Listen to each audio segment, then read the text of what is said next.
ले हेर्न सक्नुहुनेछ। यो चाहिँ हाम्रो आदेश्वर महादेवको मन्दिर। यो आदेश्वर महादेवको मन्दिरमा यहाँ हाम्रो चेलीहरू ध्यान बस्दै हुनुहुन्छ र यही ध्यान बस्ने क्रममा चाहिँ मैले एउटा अनौठो चिज देखेँ। त्यो अनौठो चिज चाहिँ म तपाईहरुले शेयर गर्न चाहन्छु। यो चाहिँ तपाईहरु आफैले विचार गर्नु होला। यसरी हामीले ध्यान राख्दाखेरि मैले एउटा अनौठो चिज चाहिँ मैले कहाँ देखेँ भन्दाखेरि यहाँनिर आएर मैले यो पिलरमा एउटा अनौठो चिज देखेँ। अब यतातिर चाहिँ हाम्रो यो पक्कै पनि यो कमलको फुलमा यो बनाएको होला। यतातिर चाहिँ यो कमलको फुलको बनाएको होला। तर यो कमलको फुलको बनाएको सँगै तपाईहरुले यो अर्को साइडमा हेर्न सक्नुहुनेछ। हो, यो साइडमा बनाएको चाहिँ यो चाहिँ के होला तपाईहरुले यसो विचार गर्नु। यो चाहिँ हाम्रो धर्ममाथि हस्तक्षेप गर्नु खोजेको हो कि यो के हो? यो जुन चाहिँ भन्ने बेलामा शैतान भनेर भन्ने अनि त्यही शैतानसँगै घुलमिल गरेर बस्नुपर्ने कस्तो खालको यो हो? यो तपाईहरुले यसो विचार गर्नु त। यो शैतान भन्ने अनि शैतानसँगै घुलमिल गरेर बस्नुपर्ने रहेछ। यो चाहिँ के रहेछ तपाईहरुले यसो अनुसन्धान गर्नु त। ल यो पिलरमा मात्रै सबै पिलरमा यस्तो बनाएको रहेछ। अब तपाईले यहाँ मात्रै पनि नभइकन यो एउटा हेर्नुस् अनि पिलरतिर ल यहाँ यो एउटा हाम्रो यो बस्ने कुटी भित्र बस्ने एउटा उसमा यहाँ मात्र नभइकन उ त्यहाँ पनि छ। ल हेर्नुस् तपाईहरुले म देखाउँछु। यो त्यहाँ पनि छ। ल हेर्नुस् यो त्यहाँ पनि छ। लास्टमा अब मैले भन्नै पर्दाखेरि हाम्रो भगवानलाई शैतान भन्छन्, शिवलाई शैतान भन्छन्। त्यही शैतान सँगसँगै यसरी बस्नुपर्ने रहेछ।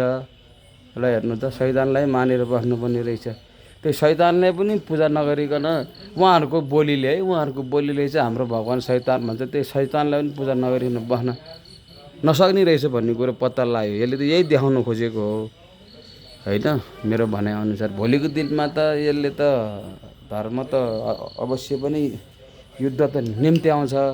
यसलाई चाहिँ अब यहाँ आदेश्वर महादेवको मन्दिरमा भएको कार्य समितिहरू, यहाँको वडा कार्यालय को हुनुहुन्छ, यो कसरी बनाए, कुन हिसाबले बनाए, यसले कहिले हो यसको समस्याको समाधान गर्ने, यसलाई हटाउने, यतातिर चाहिँ ध्यानाकर्षण हुनु पर्यो।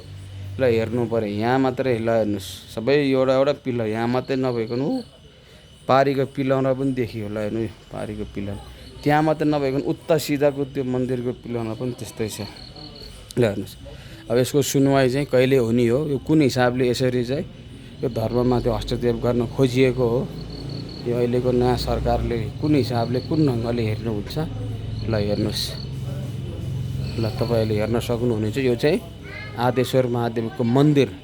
तपाईहरुले बुझ्नुस् आदेश्वर महादेवको मन्दिर भनेर लोकेसन ट्र्याक गरेर आइसकेपछि तपाईले हेर्न सक्नुहुनेछ। ल यो हेर्नुस् यो यतापट्टिको पिलरसँग चाहिँ त्यो कमलको फुलको बनाएको हो। यतापट्टिको पिलरमा यो कमलको फुलको जस्तो आकार निकालेर, तर पल्लोपट्टिको चाहिँ के हो त यो? ल हेर्नु यसले कहिले तत्काल हटाउने हो, यसको समस्याको समाधान कहिले गर्ने हो। ल तुरुन्तभन्दा तुरुन्त समस्याको समाधान गर्नु पर्यो। यो बनाउने व्यक्तिहरू को थिए, यहाँ कोले आदेश दिएको थियो, ती सबलाई चाहिँ कारबाहीको दायरामा ल्याउने कि नल्याउने। भोलि यहाँ मात्र नभइकन यस्तो चिज त भोलि हरेक मन्दिरमा हुनसक्छ, भोलि पशुपतिमा हुनसक्छ, भोलि अन्त पनि हुनसक्छ। हरेक शिवको मन्दिरमा, हरेक देवीहरूको मन्दिरमा, हरेक यसरी कुणाल यसरी त्यो चित्र बनाएर राखेको ठाउँमा त हरेक ठाउँमा हुनसक्छ। त्यही भएर यसको समस्याको समाधान चाहिँ चाँडैभन्दा चाँडै निकाल्नु पर्यो।